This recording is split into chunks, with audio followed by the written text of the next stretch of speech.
ഇന്ന് നമ്മളിവിടെ കൂട്ടം കൂടും കൂടി അതിന് ഗവൺമെന്റ് ഒരു തീരുമാനം ഉണ്ടാക്കിയില്ലെങ്കിൽ മൊത്തം സ്തംഭിപ്പിക്കും നമ്മളെ. അല്ല നമ്മളെ കൊല്ലട്ടെ നമ്മളെ വെടിയേച്ചു കൊല്ലട്ടെ അവര്. നമ്മളെ ആന കുത്തി ചാവണേക്കാളും അവന്മാരങ്ങ് കൊന്നുകൊണ്ട് പോട്ട് നമുക്ക് യാതൊരു വിഷയവുമല്ല. കൊല്ലട്ട്. എന്നാലും നമ്മളിവിടെ ജീവിക്കണം തന്നെ. നമ്മളെ അപ്പന്റെ കാലത്തെ അവര് 100 വർഷത്തിനടുപ്പിച്ചായി ഈ സ്വത്തുക്കളെല്ലാം കൈവശപ്പെടുത്തി. പട്ടയവും എല്ലാം ഉണ്ട്, പട്ടയം ഇല്ലാത്തവരും ഉണ്ട്.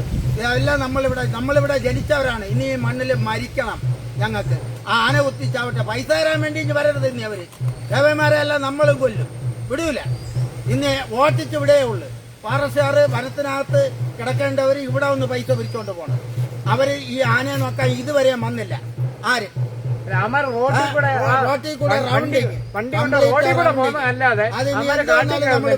ആനയെ വിരട്ടുന്നില്ല, ഒരു ഒരു പഴുതുമില്ല. ഇതിനു വേണ്ടി ആന കുത്തി ചാവണേക്കാളും അവന്മാര് വെടിവെച്ച് ഓടുന്നു.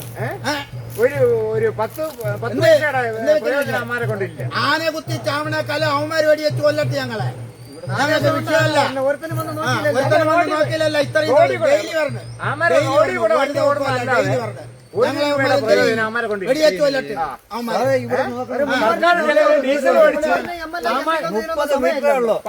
12 മണിയാകുമ്പോ കള്ളുഷാപ്പില്ല.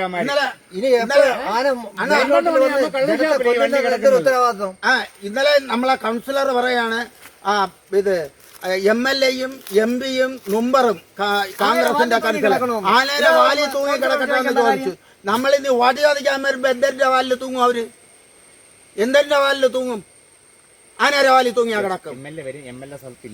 അത് ഞങ്ങൾക്കറിയാമല്ലോ, അതറിയാമല്ലോ. അല്ല ഇത് എന്ത് വന്നാലും ഇതിന് പോരാടിയിട്ടേ ഉള്ളൂ. വൈകുന്നേരം തീരുമാനം എടുക്കും.